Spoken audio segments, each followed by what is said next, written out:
তবে কেন এক নও হে মুসলমান, এক হও করিয়া আহ্বান। আওয়াজ করে পড়েন আল্লাহু আকবার।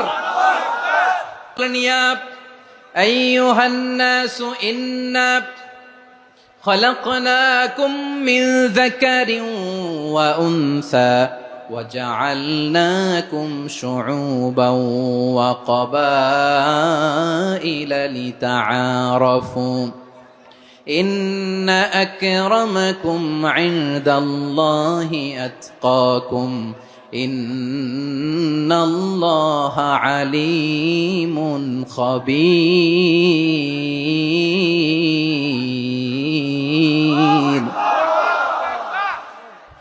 আল্লাহ বলেন, ইয়া আইয়ুহান নাস ইন্না খলাকনাকুম মিন যাকারিন ওয়া উনসা। ও দুনিয়ার মানুষেরা শোনো, তোমাদের সবাইকে সৃষ্টি করেছি এক পুরুষ এক নারী থেকে। আওয়াজ করে বলতে হবে, পুরুষটার নাম কি? এবার আওয়াজ করে বলুন, নারীটার নাম কি? মিন যাকারিন ওয়া উনসা, এক নারী এক পুরুষ থেকে তৈরি করেছি। যাতে যাতে দলে দলে তোমাদেরকে বিভক্ত করেছি, যাতে একে অপরের সাথে পরিচিত হতে পারো। So may you interact each other. বিভিন্ন দেশে বিভিন্ন দলে তোমাদেরকে বিভক্ত করেছি যাতে ইন্টারাকশন হতে পারে, তাআরুফ হতে পারে। লিতাআরফু, যাতে তাআরুফ হয়, পারস্পরিক পরিচিতি হয়। তাহলে আমাদের অরিজিন এক।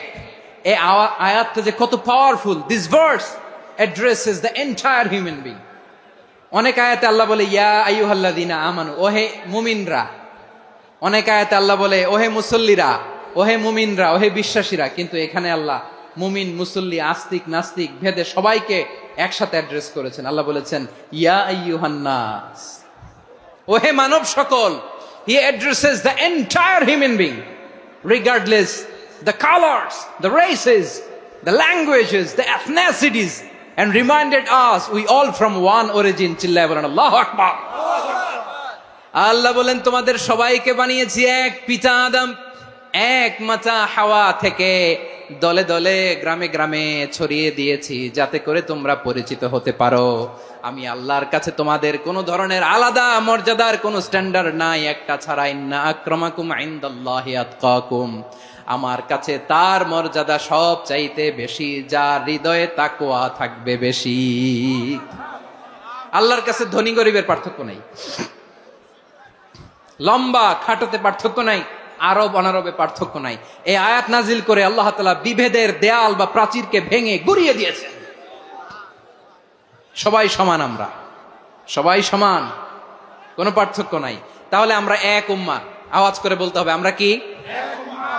আমরা কয় উৎস থেকে এসেছি? এক উৎস। এবার আল্লাহ বললেন শুধু চাই না, বিশ্বনবী আমাদের শিখিয়ে দিলেন শুধু এক উম্মাহ না, শুধু এক উৎস না, তোমরা এক দেহ এক প্রাণ। আল্লাহু আকবার।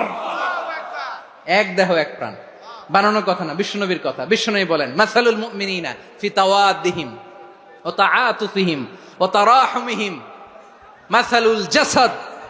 মুমিনের ভালোবাসা, সম্প্রীতি, ঔদার্যতা, এটার দৃষ্টান্ত কি? লাইক ওয়ান সিঙ্গেল বডি, একটা দেহের মতো সবাই। ইনিশতাকা মিনহু উদুন তাদাআ লাহু সাইরুল জাসাদি বিসাহরি ওয়াল হুম্মা। দেহের একটা অঙ্গ যদি ইনজুর্ড হয়, সারা দেহ যেমনি ব্যথা পায়, পেইন পায়, তেমনি গোটা বিশ্বের যেখানেই হোক মুসলিম আঘাত পেলে গোটা বিশ্বের সব মুসলিমের কলিজায় যে লাগে, ঠিক কিনা? আরেক বর্ণনায় বিশ্বনবী বলেন আল মুসলিমুনা কা রাজুলিন ওয়াহিদ ইয়ানি জাসাদিন ওয়াহিদ। পুরো মুসলিম হচ্ছে, উম্মাহ হচ্ছে এরকম এক দেহ। ইনিশতাকা আইনু ইশতাকা কুল্লু। চোখে ব্যথা লাগলে যেমনি সারাটা দেহ ব্যথা অনুভব করে, ইনিশতাকা রাসুহু ইশতাকা কুল্লু। মাথায় ইনজুরি হলে যেমনি সারা দেহে ব্যথা লাগে, গোটা বিশ্বের যেখানেই মুসলিম ব্যথা পাক, আক্রান্ত হোক, গোটা বিশ্বের সব মুসলমানের কলিজায় লাগে, ঠিক কিনা বলেন? আচ্ছা, আপনার চোখে ব্যথা, কোথায় ব্যথা? আপনার চোখে যেহেতু ব্যথা, সারা দেহে তো খুব আরাম লাগে, তাই না? আপনার প্রচন্ড মাথা ব্যথা মাঝে মাঝে হয় না আমার ভাইয়েরা? মাথা ব্যথা হয় না আপনাদের? প্রচন্ড মাথা ব্যথা, তো সারা দেহটা তো খুব আরামে আছে না? নাকি চোখে ব্যথা লাগলে, ইনজুরি হলে সারা দেহ সেই ব্যথা অনুভব করে?